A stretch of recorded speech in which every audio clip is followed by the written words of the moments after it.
physical inabilities, mental agony, financial insecurities, emotional problems, and family problems. And the list continues on and on. But 2020 is a new year. Amen. With a clarity and a new vision.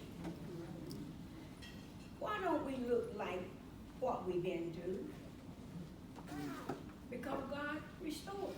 Amen. And when God restores us, we are better, stronger, wiser than we were before.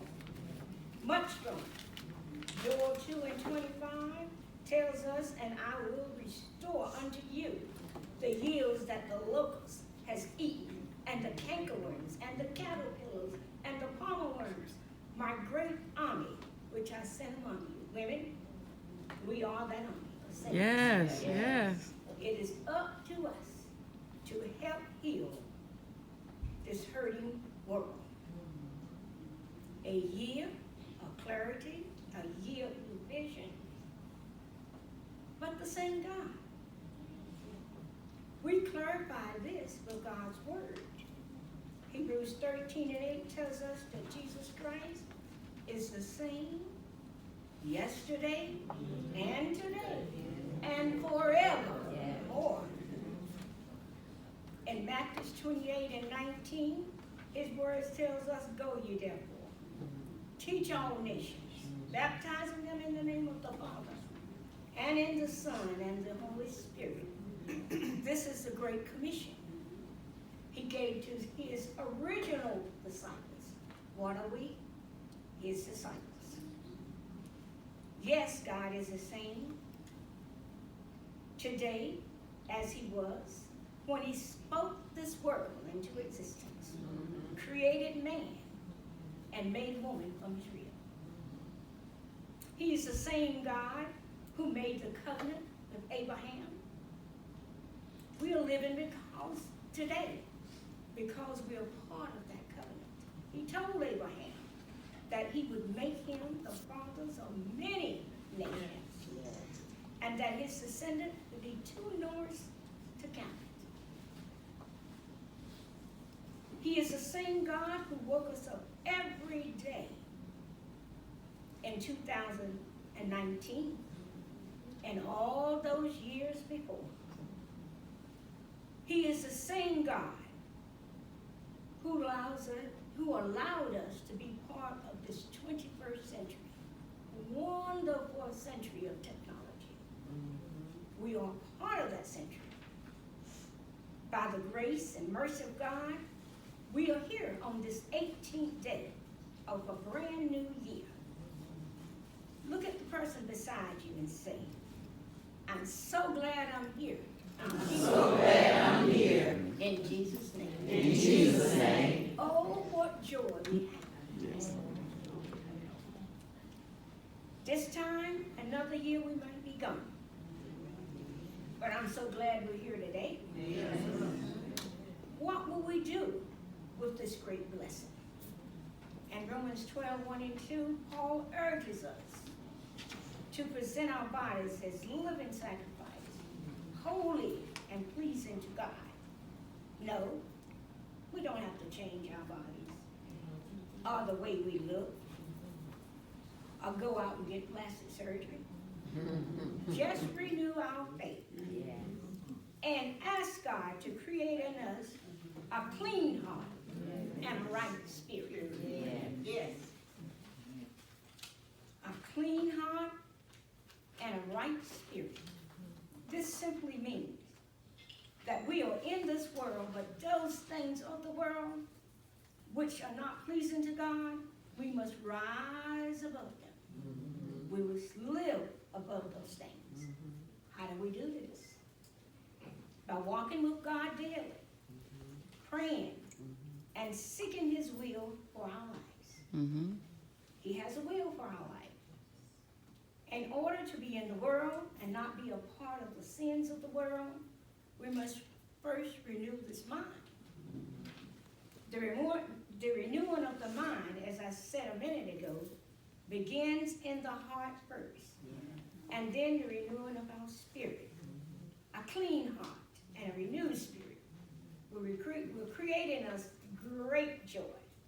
If you remember, Pastor spoke of this a couple of Sundays ago, if you were here on that particular Sunday. Women of faith, our new vision is actually the same old vision.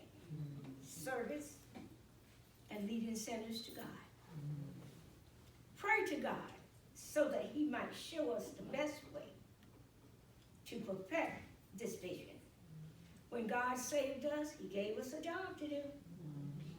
One might say, he's not given me any particular job. Yes, as disciples of God, there is a job for you and me. I want you to think about the following as food for thought, not for our body, for our mind, spirit, and soul. Number one, do you know what the job he has given to you? Some of us just don't know yet. If so, have you committed yourself to the job he has given you? Number three, have you seen a need for the job that he's given you? Maybe you just haven't seen a need while you're not working in the field. Or have you seen this need? Number four, to those of you who know your assignment, what God has assigned you to do, but just can't see that need for your God-given assignment, think about it. Number five, for and when can we start our discipleship? Right now. Here are a few places that we might or can begin our works. At our church, right here at church, we can begin our works. Number one. Number two, in our workplaces. We go to work, most of all, those that are not retired and not working from home, but in the workplace. Number three, in our neighborhood. Number four, in the nursing homes. Number five, in the hospitals. Number six, Sister Angela, with our youth. With the sick, somebody that is sick and can't help themselves. Number eight, with our bereaved family. We just lost a member of our family here at church. What can we do for that bereaved family? Number nine, and lastly, in our homes. There's a need for discipleship in our home. Some of you are still waiting on God's clarity. Well, now remember, this is a new year. We have that new vision, which is the same as the old vision, service. And this is a year of clarity. It's time for us to see it. And he will clarify it. In this new year, as women of God, with our new vision, in order to do the will of God, let us take some important factors with us. These factors we will need to take with us to do the job that God has assigned us. Number one is love. Love your neighbor as yourself. Yes.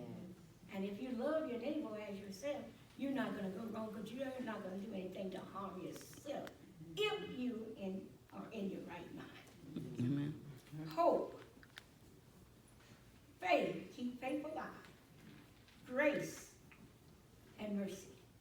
Have mercy on each other as God have mercy on us.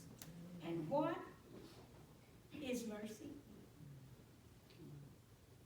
Unmerited favor. Am I correct? So let us have mercy on one another. Women, this is our charge. What do we do with it? In the new year, the new vision. But I'm saying